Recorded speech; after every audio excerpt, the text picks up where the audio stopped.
Merhaba, şimdi sizlerle peluş hayvan eğitimi üzerine çalışacağız. Peluş hayvan nasıl eğitilir bunu öğreneceğiz. Bize kurbağa yardımcı olacak, değil mi kurbağa?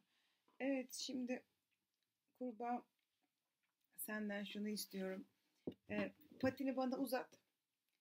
Patini bana uzat ve burnunu hafifçe yukarı kaldır ve zıpla. Hadi yavrum. Kurbağa, patini bana uzat ve hafif.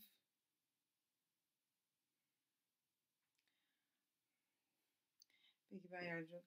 Şimdi patini bana, pati değil mi bunlar? Kurbağa, şimdi hafif ayağa kalkıyoruz, tamam. Plonje, tamam. Bunu devam ettiriyorsun. Bunu devam ettiriyorsun ve küçük bir takla atmanı istiyorum senden. Ondan sonra hafif bir şınav çekmeni istiyorum. Şınav çektikten sonra belini doğrult ve burnuna değdirip gözünü kırpacaksın böyle. Müthiş bir eğitim oldu. Rezil olduk. Rezil olduk.